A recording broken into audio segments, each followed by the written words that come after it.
We walk the talk, not only talk the talk. Kalau ijazahnya asli, mengapa harus ke pengadilan? Menyewa pengacara, menggerakkan polisi, mengadu domba sesama anak bangsa.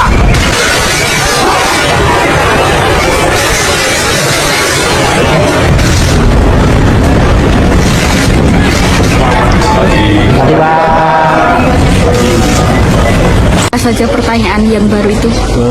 Yang baru tadi mengenai Mas Dian Sandi, nggak kenal, kapan pernah bertemu, bahkan saya yang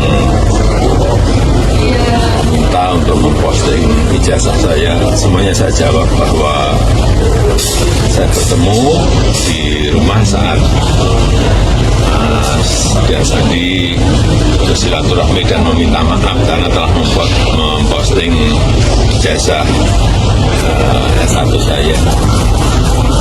Dan juga yang kedua, saya juga tidak memerintahkan untuk memposting ijazah itu di media sosial. Saya jawab apa adanya.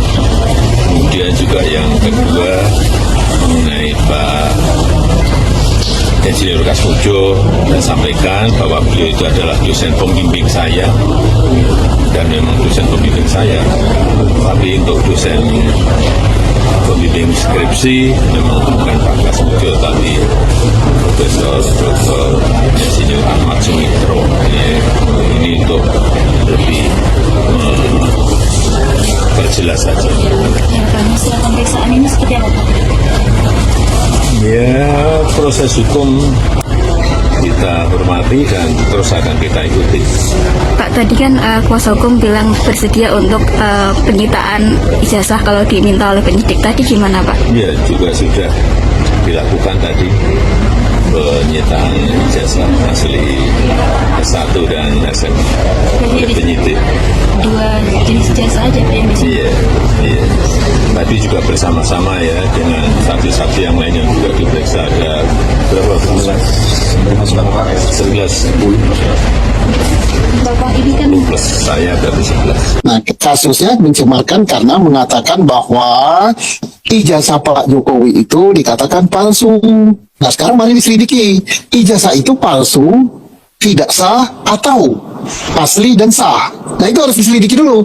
Nah, sekarang kalau pencemaran nama baiknya tidak terbukti karena unsur ijazahnya belum dibuktikan palsu apa tidak, sah apa tidak, maka kedua hukum yang dilanggar yaitu hukum pidana dan undang-undang ITE yang nggak bisa dibuktikan, berarti kan susah jadikan tersangka. Buktinya ada 700, coba bayangkan. Ini nanti bisa kayak kasus korupsi loh, saya bilang berkasnya bisa 1 meter kan begitu. Walaupun yang ini setumpuk 3 meter, yang ini mungkin tumpukannya hanya 2 meter, kita nggak boleh mengatakan yang ini yang benar, yang ini nggak tidak benar. Karena apa? Tidak ada satu pasal pun di dalam undang-undang kepolisian yang menyatakan Polri itu adalah hakim, bisa memutus. Nah, jadi serahkanlah kepada peradilan tata usaha negara. Persoalannya, Pak Roy Suryo punya saksi ahli, punya bukti surat, punya saksi, punya setumpuk gini. Nah, Pak Jokowi dan UGM punya juga. Punya bukti ijazah yang masih disimpan, punya bukti tanda kuliah, punya bukti koran, punya saksi ahli sampai 100 berapa itu 68 ya. Kemudian punya juga saksi-saksi lain setumpuk gini. Kalau setumpuk gini lawan setumpuk gini, Polri harus bagaimana sikapnya? Mana yang benar ini? Tidak bisa Polri mengatakan keterangan ahlinya Pak Roy Suryo CS salah. Karena keterangan ahli yang ini mengatakan demikian. Berarti Polri telah memihak pada pihak sini. Nggak boleh. Sama-sama ahli tidak boleh dipertentangkan. Sebab apa? Kata pihak sini, keterangan ahli sini salah. Oke? Nah sekarang, di sini mengatakan surat, ini tanda kuliahnya. Kata di sini, suratnya, kuliahnya nggak tamat atau nggak benar. Kata sini mengatakan ini tanda skripsinya sebagai syarat tamat. Di sini ya dari pihak UGM dan pihak Pak Jokowi. Kata di sini itu tidak ada pengesahannya, tidak ada pembimbingnya, tidak ada kertasnya pun begini, huruf cetaknya pun begini. Nah sekarang Polri membuktikan yang mana ini? Ahli juga tidak bisa mengatakan yang benar yang ini, yang benar yang ini. Nah, bagaimana cara nguji itu? Jadi harus dibuktikan pokok masalahnya dulu. Karena pokok masalahnya terkait dengan keaslian, keabsahan, atau kepalsuan, atau tidak absahnya ijazah itu. Nah sekarang siapa yang berwenang menentukan ini? Bukan Polri langsung menghakimi, yang ini yang benar, yang ini yang tidak benar. Jadi kalau begitu caranya apa? Kasihkanlah kepada yang berwenang. Di Indonesia ini kan ada banyak pengadilan, jenis peradilan. Karena ijazah itu dibuat oleh UGM, UGM itu adalah pejabat tata usaha negara, dan ini dipersoalkan, maka harus diputus oleh peradilan tata usaha negara. Sah apa tidak ijazah ini? Asli apa tidak ijazah ini? Jadi tunlah yang memutuskan. Nah, kata orang ada yang berpendapat kan yang ngeluarin UGM. Jadi apa kata UGM itulah yang harus jadi pegangan. Yang mengeluarkan mengatakan asli ya asli. Oh tidak, dalam hal ini ya, dalam perkaranya Pak Jokowi ini, UGM itu yang dipermasalahkan. Ya kalau ditanya ke UGM, bisa saja UGM jawab iya itu kami yang mengeluarkan, ya asli. Nah sekarang mari kita tanya kepada Tun, betulkah itu sah? Ya sah dulu. Jadi jangan-jangan dikeluarkan betul oleh UGM, kertasnya oleh UGM dan sebagainya oleh UGM, tapi itu tidak sah. Nah tidak sahnya apa? Orang untuk mendapatkan ijazah S1 itu tentunya pertama harus kuliah, buktikan dengan pendaftaran, kuliahnya harus tamat, apa namanya, IP-nya harus sekian gitu kan. Ada skripsi. Ada skripsi. Dan skripsinya itu bukan hanya ada, tapi harus skripsinya itu sah. Kalau ada kan bisa diada-adakan, kan bisa kan. Kemudian harus ngikuti dulu kan ada KKN gitu kan. Nah itu yang berhak memeriksa itu karena apa? Ada yang nyangkal dari keterangan pihak UGM dan pihak Pak Jokowi itu disangkal oleh keterangan Pak dibantah ya, Roy Suryo, Pak Rismon, Dr. Sipa, dan lain-lain. Nah, kalau sudah saling bertentangan begini, walaupun yang ini setumpuk 3 meter, yang ini mungkin tumpukannya hanya 2 meter, kita nggak boleh mengatakan yang ini yang benar, yang ini nggak tidak benar. Dan kebetulan waktu itu saya ditugaskan sama Konsulat Jenderal Indonesia lah untuk menemani Gibran. Saya pakai mobil saya, kita bawa Gibran keliling kota Sydney. Gibran ngasih tahu saya, Gibran, Pak, mau nganterin saya ke insert. Terus sebelah sana, iya, dia bilang saya pernah sekolah di situ dulu, tapi nggak lama, gitu. Nggak lama, tapi nggak selesai, dia nggak lama, dia pulang ke Indonesia. Sekitar 6 bulanan dia pulang. Ya, halo teman-teman semua, selamat datang kembali. Hari ini kita akan membahas secara mendalam dan menyeluruh mengenai sebuah video yang sedang ramai di media sosial, yang diunggah oleh channel yang bernama Menyala News pada tanggal 15 Agustus 2026, dan hingga saat ini sudah ditonton lebih dari 1.200 kali. Sebelum kita mulai membahas isinya, saya ingin kita semua menyadari bahwa apa yang kita bahas kali ini bukan sekedar tentang satu video, melainkan tentang bagaimana sebuah narasi terbentuk dan bagaimana isu yang menyangkut tokoh publik dan lembaga negara dikemas dan disampaikan, serta bagaimana kita sebagai masyarakat yang semakin hari semakin dibanjiri berita dari segala arah dapat membedakan mana yang merupakan fakta yang dapat dipertanggungjawabkan dan mana yang merupakan narasi yang belum terverifikasi. Hal ini sangat penting karena informasi yang kita semua terima dan kita sampaikan memiliki dampak, baik itu terhadap nama baik individu yang disebut di dalamnya, maupun terhadap kepercayaan kita bersama terhadap lembaga penegak hukum dan terhadap satu sama lain di ruang publik yang kita huni bersama. Mari kita mulai dengan menjabarkan apa sebenarnya yang disampaikan dalam video tersebut. Jadi video ini membuka dengan judul yang langsung menarik perhatian banyak orang, menggunakan kata-kata yang sangat kuat dan sensasional,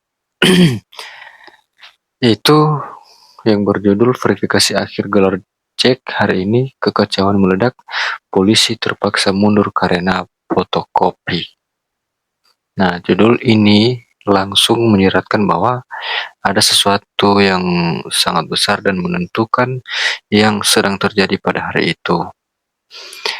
Sesuatu yang berkaitan dengan verifikasi gelar akademik seorang yang disebut dengan Jack, dan bahwa peristiwa tersebut sedemikian rupa sehingga menimbulkan kekacauan, hingga pihak kepolisian terpaksa mundur karena adanya kerumunan orang yang mengambil foto dan video yang disebut di dalam judul sebagai fotokop.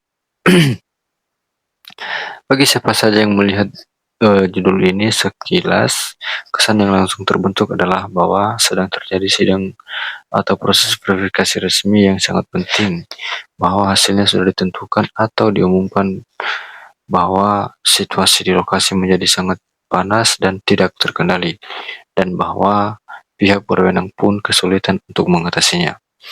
Narasi ini dibangun sedemikian rupa sehingga membangun ekspektasi yang sangat tinggi di kalangan penonton, seolah-olah kita sedang menyaksikan momen penentuan yang akan mengubah banyak hal. Namun sebelum kita melangkah lebih jauh, mari kita pahami dulu konteks yang melatar belakangi munculnya narasi seperti istilah cek yang disebutkan dalam judul video ini merujuk pada istilah yang belakangan ini banyak digunakan dalam berbagai konten media sosial untuk menyebut sosok yang terkait dengan polemik keaslian ijazah mantan Presiden Joko Widodo, yang dalam narasi serupa disingkat menjadi JKW atau cek. Jadi polemik ini sebenarnya sudah berlangsung cukup lama, bermula dari munculnya pernyataan publik mengenai keaslian ijazah sarjana kehutanan Joko Widodo dari Universitas Gadjah Mada atau UGM, yang kemudian berkembang menjadi perdebatan luas di masyarakat, melibatkan berbagai pihak dan akhirnya masuk ke ranah hukum. Tokoh-tokoh yang disebut di dalam narasi-narasi serupa antara lain Roy Suryo, mantan Menteri Pemuda dan Olahraga, serta Dr. Tifa, yang keduanya sempat mempertanyakan keaslian ijazah tersebut dan kemudian menjadi tersangka dalam kasus dugaan pencemaran nama baik yang dilaporkan oleh Jokowi. Ada juga sosok Rismon Sianipar, ahli forensik digital yang awalnya mempertanyakan keaslian tersebut melalui bukunya, yaitu Jokowi's White Paper. Namun kemudian menyatakan ijazah Jokowi dan Gibran asli setelah melakukan kajian lebih lanjut dan bahkan meminta maaf secara langsung. Jadi, narasi yang ada dalam video ini muncul di tengah gelombang perdebatan yang sudah berlangsung lama, yang melibatkan banyak pihak, banyak versi, dan banyak klaim yang saling bertentangan.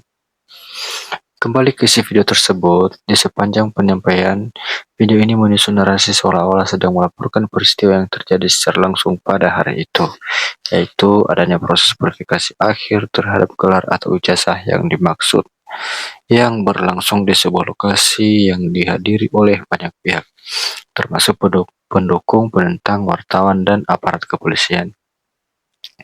Disebutkan juga bahwa suasana di lokasi sedemikian memanas sehingga terjadi apa yang disebut sebagai chaos atau kekacauan, di mana massa yang berkumpul begitu banyak dan begitu bersemangat sehingga pihak kepolisian yang bertugas terpaksa mundur atau tidak dapat melakukan tindakan lebih lanjut. Dan hal ini dikaitkan dengan keberadaan banyak orang yang mengambil foto dan video di lokasi tersebut, yang dalam judul video disebut sebagai fotokop. Seolah-olah keberadaan mereka dan perangkat perekam itulah yang membuat polisi tak dapat bertindak bebas. Video ini juga menyiratkan bahwa hasil verifikasi tersebut akan membawa dampak yang sangat besar bagi pihak yang disebut maupun bagi situasi politik secara keseluruhan, dan bahwa peristiwa ini adalah titik balik yang sudah lama ditunggu-tunggu oleh banyak orang. Di sepanjang penyampaiannya, video ini dikemas dengan gaya bahasa yang emosional, menggunakan kata-kata yang menimbulkan kesan dramatis, dan menyajikan potongan-potongan informasi yang belum tentu saling berhubungan, namun disusun sedemikian rupa sehingga terlihat seperti satu kesatuan peristiwa yang sedang berlangsung. Nah, teman-teman, kiranya demikian saja penjelasan singkat terkait video yang baru saja kita saksikan, dan sampai jumpa kembali di video berikutnya. Terima kasih.